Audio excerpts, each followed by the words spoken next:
Hello everyone, and welcome to my Days of Our Lives official. I hope everyone is having a wonderful day. Before we begin, please hit the subscribe button and give this video a thumbs up.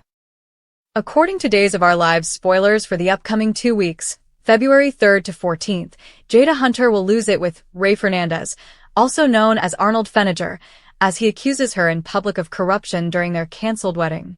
Paulina Price Carver will most likely revoke Jada's police commissioner position and declare her dismissed once Sean Brady provides some proof and Jada is brought to the Salem Police Department. EJ DiMera will be happy that his fake proof turned out so well during the week of February 3rd to 7th. Although it might make his most recent relationship more difficult, EJ will then attempt to complete the following stage of regaining the DA position. Belle Black will get back into bed with EJ right away, even though she'll swear him off forever. Later on, EJ and Belle will undoubtedly disagree about the DA viewpoint, but ultimately, the conflict will most likely just increase their passion. Stephanie Johnson will provide Abe Carver and Kate Roberts Brady with unexpected updates. It appears that Stephanie will formally step down as publicist for Body and Soul, which will allow her to date Alex Kyriakis without being constrained by work regulations. Naturally, Joy Wesley will provide another problem because she believes her own affair with Alex is progressing. Joy may come to the realization that she cannot match what Alex and Stephanie share as she watches them kiss later. After expressing his sincere regret and requesting that Chanel Dupree DiMera return to the DiMera household, Johnny DiMera will finally leave the doghouse. Chanel and Johnny will kiss and agree, but a new storm is on the horizon.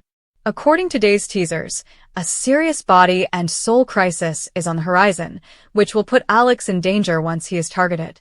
Stephanie will be the one to jump to Alex's aid and provide him with the care he needs. Given that Joy is likely to spend time in the hospital, it appears that she may also become a victim. Steve Johnson will hastily phone EMS when Kayla Johnson passes out and collapses in his arms. A body and soul attack of some kind will put Kayla, Johnny, and Hattie Adams' lives in jeopardy. Nevertheless, some astounding findings might ultimately contribute to solving the enigma. Seth Burns, a former hospital administrator who is now an actress, may be involved in the evil scheme after Sarah Kyriakis learns a startling secret and shares scenes with him. On February 5th, Abe will encounter nurse Whitley King, who was previously believed to be at Bayview, and discover a surprise of his own. Whitley, who may be working with Seth in a collaboration, will be available for interaction with both Abe and Paulina. Do Whitley and Seth have a mutual soap opera grudge and a romantic relationship going on? Aside from that, Chad DiMera will be happy to see Julie Williams recover from her therapy call. Julie might acknowledge that expressing her feelings was beneficial, and she intends to continue speaking with Marlena Evans. According to previews for other days, Kristen DiMera will have to conceal her knowledge from Brady Black because she will be keeping it a secret. Maybe Kristen will discover that Rachel Black is in possession of Ava Vitale's phone and question what her daughter has done this time. When he returns to Steve, he will have a theory for Jada to consider. Even while Steve might claim that Rafe doesn't seem like himself, could he be suspecting brainwashing or some other DiMera prank? As far as Steve is aware, Arnold is considered dead, but he might entertain the idea that Dr. Wilhelm Rolf performed his magic and revived Rafe's likeness. According to Days spoilers, Steve will probably conduct research throughout the week of February 10th to 14th in an effort to determine what is truly wrong with Rafe. Jada, on the other hand, might not be as persuaded by any theory Steve presents. Could Jada and Sean spend some time together in bed together as Valentine's Day approaches? According to DOOL teasers, Kristen will finally go back to the Blake residence to look into the situation and discover Ava bound. That will result in Kristen meeting the woman in white. Is this woman indeed Rachel Blake, Kristen's mother? They might have a family reunion in the future, but Kristen believed her mother was gone forever. Will Kristen's mother pressure her to hold Ava captive rather than release her? Lastly, on February 12th, Rachel Boyd will assume the role of Sophia Choi. There will be considerably more conflict between Tate Black and Holly Jonas as a result of this Sophia recast. According to Days of Our Lives spoilers, there will be a lot of excitement in Salem over the next 2 weeks, so we'll reveal more predictions about all the crazy news and intense confrontations. When Brady and Kristen got to Armid later, they discovered that the house appeared to be deserted.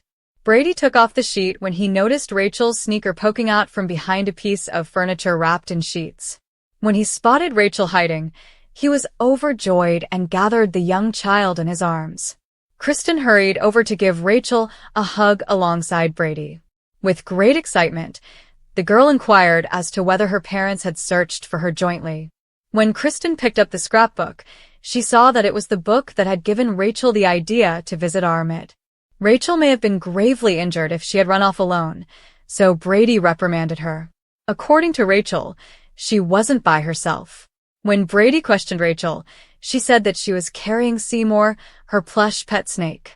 After telling Rachel that she and Seymour were in big trouble, Kristen told her daughter to get her things.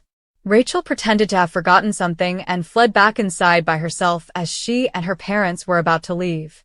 The woman in white assured the young girl not to worry, while passing Rachel Ava her phone. She would look after Ava. Sophia and Tate kept each other informed about their separate searches for clues on Rachel's whereabouts at the Brady pub. Since Tate hadn't heard from his father yet, he was irritated. Sophia thought they ought to cooperate in their search for Rachel. In any case, she had wanted to discuss what had happened with her mother with Tate. Despite her mother's protests, Sophia recommended that they move forward with the adoption. Sophia clarified that she would be 18 by the time she gave birth because Tate was perplexed by the concept. Without informing Sophia's parents, Tate and she may arrange with an adoption agency. Tate believed it was a horrible idea to keep their parents in the dark. He was concerned that Sophia's parents, in particular, would become irate and possibly cut her off in other ways as well as financially. Sophia declared that she didn't care if her parents went so far as to disown her, and she pledged that she could support herself if it came to that. Tate suggested that they locate the ideal couple to adopt the child because he was still hesitant. Sophia's mother would then be more inclined to concur. Tate proposed that they get in touch with his uncle Eric to help find a good Christian home for the child after Sophia brought up her mother's emphasis on religion. Sophia initially voiced skepticism that her mother would reconsider the adoption. After a while, Sophia came around to the concept and informed Tate that, for the first time in a long time, she had hope. The two embraced after she thanked him for supporting her through all the chaos. Tate later called Holly to give her an update after learning about Rachel. The news that Rachel had been located pleased Holly. Holly said yes when Tate asked if they could speak.